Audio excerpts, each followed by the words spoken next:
ଉପନ୍ୟାସ ଉପନିବେଶ ଲେଖିକା ସରୋଜିନୀ ସାହୁ ପଢ଼ି ଶୁଣାଉଛନ୍ତି ଶରତ ନାୟକ। ପ୍ରଥମ ଭାଗ। ମେଧା ତାକୁ ଦ୍ୱିପହରଠୁ ହିଁ ଖୋଜି ଚାଲିଥିଲା। କୁଆଡ଼େ ଅନ୍ତର୍ଦ୍ଧାନ ହେଇଯାଇଛି ଯେମିତି ଲୋକଟା। ଏମିତି ହବାର କଥା ନୁହେଁ। ତାଙ୍କ ପୂର୍ବ ଯୋଜନା ଅନୁଯାୟୀ ସେ ଦ୍ୱିପହରେ ଆସିବ ଓ ଦିହେଁ ବାହାରକୁ କୋଉଠିକୁ ଗୋଟେ ଖାଇବାକୁ ଯିବେ। ଅପେକ୍ଷା କରି କରି ମେଧା ଫୋନ୍ କରିଥିଲା। ଆରପଟେ କିନ୍ତୁ ରିଙ୍ଗ ହେଇ ହେଇ ନୀରବ ହୋଇଯାଇଥିଲା ଟେଲିଫୋନ୍ଟା। ଏମିତି ହବା କଥା ନୁହଁ। ୟାପରେ କ'ଣ କରିବା ଉଚିତ ଭାବି ଭାବି ଘଣ୍ଟାଟିଏ ବିତେଇ ଦେଇଥିଲା ସେ। ଛାତି ତଳେ ଅନବରତ ଉତ୍କଣ୍ଠାର ଧାଁ ଦୌଡ଼କୁ ଚାପି ନ ପାରି ସେ ଆଉଥରେ ଡାଏଲ୍ କରିଥିଲା। ଏଇପରା କିଏ ରିସିଭର ଉଠେଇବ କହିବ, ମୁଁ ଆସୁଛି ଅପେକ୍ଷା କର। ନା, ସେମିତି କିଛି ହେଇନଥିଲା। ବରଂ ମେଧାକୁ ଅପେକ୍ଷାକୃତ ଅଧିକ ଗମ୍ଭୀର ଓ ଅଧିକ ଦୁଃଖୀ କରିବା ପାଇଁ ଟେଲିଫୋନ୍ଟା ତାର ଯାନ୍ତ୍ରିକ ଗଳାରେ ନାହିଁ ନାହିଁ ନାହିଁ ନାହିଁ କହି ରହିଯାଇଥିଲା। ୟାପରେ କାହିଁକି କେଜାଣି ତା ଭିତରେ କାନ୍ଦୁରା କାନ୍ଦୁରା ଭାବଟେ ତିଆରି ହୋଇଯାଇଥିଲା ଓ ବହୁଦିନ ପରେ ସେ ଅନୁଭବ କରିଥିଲା ଗୋଟେ ପ୍ରେମଜ ଅନୁଭୂତି। ଗାର୍ହସ୍ଥ୍ୟ ଧର୍ମ ପାଳନ କରୁ କରୁ ତା ଚମଡ଼ା ବାଦାମୀ ପାଲଟି ଯାଇଥିଲା। ପ୍ରେମ ସେସବୁ ତ ଗତ ଜନ୍ମର କଥା, କହୁଥିଲା ଭାସ୍କର, ତା ସ୍ୱାମୀ। କହୁ କହୁ ଉଦାସ ହେଇଯାଉଥିଲା। ସ୍ୱାମୀ ସ୍ତ୍ରୀର ସମ୍ପର୍କରେ କ'ଣ ପ୍ରେମ ନଥାଏ? ତେବେ କ'ଣ ଥାଏ?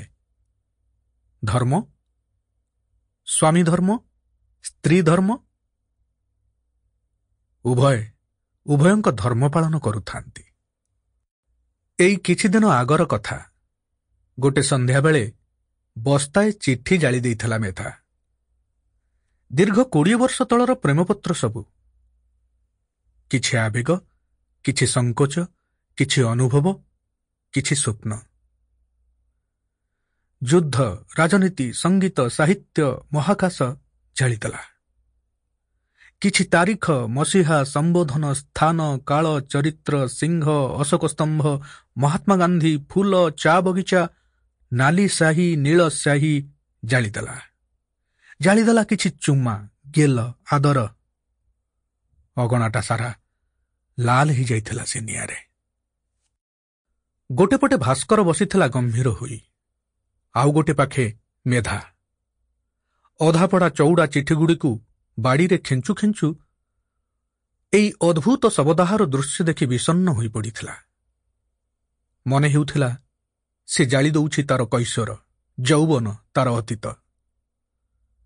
ନିଜେ ନିଜର ଶବଦାହର ଦୃଶ୍ୟ ଦେଖି ଶିହରି ଉଠିବା ଭଳି ଘଟଣାଟିଏ ଥିଲା। ଜାଳିଦେଲା ବିତୃଷ୍ଣାରେ ନୁହଁ, ମୋହଭଙ୍ଗରେ ନୁହଁ, ଝଗଡ଼ା କରିକି ନୁହଁ, ବରଂ ସାଇତି ରଖି ପାରିଲାନି ବୋଲି ଜାଳିଦେଲା। ଭାସ୍କର କହିଥିଲା, ଅଦ୍ଭୁତ, ଦେଖ, ତମର 20 ବର୍ଷର ଶାଢ଼ୀ ଏବେ ବି ଆଲମିରାରେ ଝୁଲୁଛି, ଅଥଚ ଚିଠି ଅଯତ୍ନରୁ ନଷ୍ଟ ହେଇଗଲା। ଅସଲରେ ଆମେ ପ୍ରେମ ହରେଇ ବସିଛୁ ଛାତି ତଳୁ। ମେଧା ଜବାବ ଦେଇଥିଲା, କିଏ କହିଲା ପ୍ରେମ ନାହିଁ?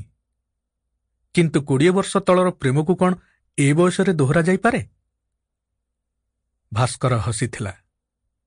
ଏମିତି ହସ ଯାହାର ଅର୍ଥ, ମାନିଲ ତ ଆମେ ପ୍ରେମ ହରେଇ ବସିଛୁ। କାହିଁକି ଆଜି ସୁଦ୍ଧା ତ ଚିଠିଗୁଡ଼ାକ ପୋଡ଼ି ଦେଉନଥିଲ? କହିଥିଲା ଭାସ୍କର। ନା, ଆଗରୁ ମୁଁ ଲକ୍ଷ୍ୟ କରିନଥିଲି ଚିଠିଗୁଡ଼ିକ ନଷ୍ଟ ହୋଇଯାଇଛି ବୋଲି।